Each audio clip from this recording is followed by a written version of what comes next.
Public ఓట్లేసి గెలిపిస్తే లీడర్లు అవుతారు, సీట్ల కూకుంటారు.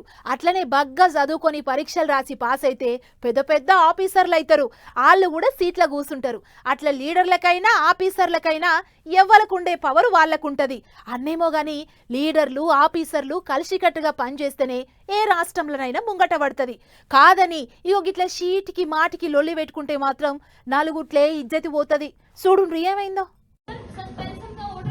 मैं कह रहा हूँ अब यू राइट टू डीजीपी अरे यू राइट टू डीजीपी मैं कह रहा हूँ उसको सस्पेंड करो मैं कह रहा हूँ उसको सस्पेंड करो आपने खाली एग्जीक्यूट कर रही है मेरा నేను చెప్తున్నా కదా నువ్వు రిపోర్ట్ రాయి, నేను చెప్తున్నా కదా నీకు పవర్స్ ఇస్తున్నా, సస్పెండ్ చెయ్యి అంటాడు మంత్రి సారు.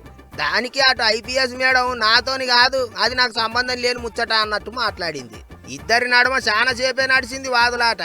అసలు ఏమైందంటే ఇది హర్యానా రాష్ట్రం. అక్కడ గరం గరం అవుతున్న పెదవాంచి పేరు అనిల్ విజ్, హర్యానా రాష్ట్రానికి రవాణా శాఖ మంత్రి. ఇట్లనే ఆఫీసర్లందరినీ కూకబెట్టుకొని పబ్లిక్ ఆపద అరుచుకుంటుంటే ఒక ఆయన భూమి పంచాయతీలో ఓ ఎస్ఐ లంచం తీసుకున్నాడని మంత్రికి బాధ చెప్పుకున్నాడు.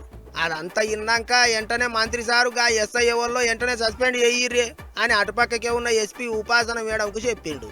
అయితే ఇక్కడ గమ్మత్ ఏంటిదంటే ఈ ఉపాసన మేడం కైతల్ అనే జిల్లాకు ఎస్పీ అట. గా లంచం తీసుకున్న ఎస్ఐ పనిచేసేది కురుక్షేత్ర జిల్లాలనట. మరి అసోంటప్పుడు నేనెట్లా సస్పెండ్ చేస్తా సారు అని మంత్రికి ఎదురు చెప్పింది మేడం. వేరే జిల్లాలో ఉద్యోగం చేస్తున్న మనిషిని సస్పెండ్ చేసే అధికారం నాకు లేదు అని ఆమె చెప్పుకొచ్చింది. అయినా సరే మంత్రి సారు నేను చెప్తున్నా కదా నువ్వు సస్పెండ్ చేయాల్సిందే అన్నట్టు మాట్లాడేటాలకు ఇదెక్కడి ఖాతరు అన్నట్టు మేడం మస్తు నారాజ్ అయింది. నడమ ఊకున్న కలెక్టర్ మేడం కూడా ఎవరిని సంజాయించాలనో తెలియక పర్సాన్ అయ్యింది. ఇప్పుడు ఈ వీడియో ఇంటర్నెట్లో గిర్ర తిరుగుతుంది. ఒక జిల్లా ఎస్పీ ఇంకో జిల్లాలో పనిచేస్తున్న పోలీసుని ఎట్లా సస్పెండ్ చేస్తాడు?